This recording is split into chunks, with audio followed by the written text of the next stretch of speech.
కృష్ణ విన్నారు కదా, అక్కడ ఏదైతే విశాఖ కేంద్రంగా దీనికోసం పోరాటం చేస్తున్నటువంటి వారు కూడా మీరు జోన్ ఏర్పాటు చేసినప్పటికీ వాల్తేరు డివిజన్ ని చంపే ప్రయత్నం చేయొద్దని చెప్పి మాత్రం కోరుతున్నారు. ఎందుకంటే 10,000 కోట్ల ఆదాయం వస్తున్నటువంటి డివిజన్, తద్వారా ఉపాధి అవకాశాలు కూడా ఎక్కువ అవుతాయనేటువంటి ఆశ కూడా ఆ ప్రాంతంలో ఉన్న నేపథ్యంలో ఇటు ఒడిశాలోనూ బీజేపీ అధికారంలో ఉంది, ఇక్కడ కూడా డబుల్ ఇంజన్ సర్కార్ అని చెప్పొచ్చు. ఎందుకంటే కూటమి ప్రభుత్వం ఉన్నటువంటి నేపథ్యంలో ఇక్కడ వారు ఏ రకంగా దీన్ని కేంద్రం దృష్టికి తీసుకోబోతున్నారు, ఈ సమస్యకు ఒక పరిష్కారం లభించేటువంటి పరిస్థితి ఉండబోతోందా?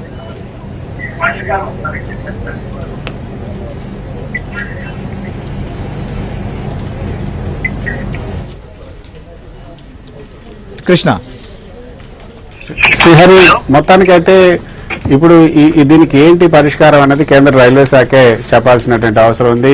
కేంద్ర రైల్వే శాఖ అయితే ఇప్పటి వరకు కూడా నోరు మెదపట్లేదు. అసలు రాయగఢ్ డివిజన్ ఏర్పాటుకు సంబంధించినటువంటి అంశాన్ని కూడా ఇప్పటి వరకు కొంత గోప్యంగానే వచ్చింది. అక్కడ డిఎంఆర్ ఆఫీసులకు కానీ వాటికి సంబంధించినటువంటి టెండర్లు బయటకు వచ్చేంత వరకు కూడా రాయగఢ్ డివిజన్కి సంబంధించినటువంటి అంశం ఇప్పటి వరకు ఎవరికి తెలియలేదు. దీన్ని బట్టి చూస్తుంటే ఒడిశాకి ఎక్కువగా ప్రాధాన్యత ఇస్తున్నారు. అక్కడ ఉన్నటువంటి బీజేపీ నేతలు చెప్పినట్లుగానే వాళ్ళు వింటున్నారు అన్నది అందరూ చెప్పినటువంటి మాట.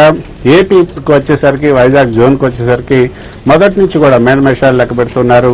అంత ఇంపార్టెంట్ కాదు అన్నట్లుగా కూడా చెప్తున్నారు. కానీ ఇప్పుడు వాల్తేరు డివిజన్కి సంబంధించినటువంటి ఈ 5,000 కోట్ల రూపాయలు అంటే 10,000 కోట్ల రూపాయల ఆదాయం ఇప్పుడు ఒరిస్సాకు గడ్డబెట్టడం అన్నది ఏమాత్రం అంటే ఆంధ్ర భూభాగంలో ఉన్నటువంటి ఆంధ్రప్రదేశ్ బోర్డర్ ఏదైతే ఉందో ఆంధ్రప్రదేశ్ బోర్డర్ నుంచి యువతలకు ఉన్నటువంటి వాటన్నిటినీ కూడా వైజాగ్ జోన్ లో కలపాల్సినట్టు వస్తుంది. ఆ వైజాగ్ జోన్ లో విజయవాడ, అదేవిధంగా గుంతకల్లు, గుంటూరు ఈ డివిజన్లు అన్ని కూడా వస్తాయి. సో అప్పుడు కొంత డివిజన్ కి సంబంధించి కొంత వెసులుబాటు కలుగుతుంది, ఆదాయం పెరుగుతుంది. కానీ రైల్వే శాఖ చెప్పేది ఏంటంటే ఏ డివిజన్ అయినా ఎక్కడైనా ఆదాయం అంతా మాకే కదా వచ్చేది, ఇదేమో ఏపీ ప్రభుత్వానికి పోయేది కాదు, డివిజన్కి వచ్చేది కదా అన్న కొత్త పాయింట్, కొత్త లాజిక్ అయితే తీస్తున్నారు.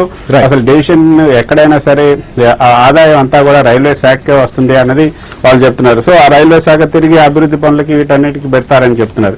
కానీ వాళ్ళు చెప్తున్న దాంట్లో కొంత లాజిక్ ఉన్నప్పటికీ కూడా సెంటిమెంట్ అన్నది అంటే ఏపీ భూభాగంలో ప్రాంతాన్ని ఏపీలో ఉన్న జోన్లో కలుపుకుంటా అటు ఒడిశా జోన్లో కలపటం ఏంటి అన్నది మొదటి నుంచి చెప్తున్నారు. ఆ సెంటిమెంట్ ని అర్థం చేసుకోకుండా కేంద్ర ప్రభుత్వం ఈ రాయగఢ డివిజన్ ఏర్పాటుకి అతివేగంగా చర్యలు తీసుకుంటుంది అన్నది ఇప్పుడు అందరూ కూడా అభ్యంతరాన్ని వ్యక్తం చేస్తున్నారు. Right, thank you Krishna, thank you Naidu. So మొత్తానికైతే ఏదైతే జోన్ ఏర్పాటు ఒకవైపు చేపడతామని చెప్పడం, సో దీనికి సంబంధించినటువంటి పనులు కూడా చేసేందుకు ఏదైతే భూమికి సంబంధించినటువంటి క్లియరెన్స్లు కూడా వచ్చాయని చెప్పి ఏదైతే కేంద్ర మంత్రి ప్రకటించడం కొంత ఆనందాన్ని ఇచ్చేటువంటి అంశమైనప్పటికీ రాయగఢ్ వ్యవహారం మాత్రం ఆందోళన కలిగిస్తోంది. దీనిపైన రైల్వే శాఖ కూడా ఒక క్లారిటీ ఇవ్వాలి. ఖచ్చితంగా వాల్తేరు డివిజన్ ఏం చేయబోతున్నాం, జోన్ ని ఏ రకంగా ఏర్పాటు చేస్తామనే దానిపైన ఒక స్పష్టత ఇస్తే దీనికి సంబంధించి కూడా ఆందోళన తగ్గేటువంటి అవకాశం ఉంటుంది. లేకపోతే మాత్రం జోన్ ఏర్పాటు చేసినప్పటికీ అసంతృప్తే మిగిలేటువంటి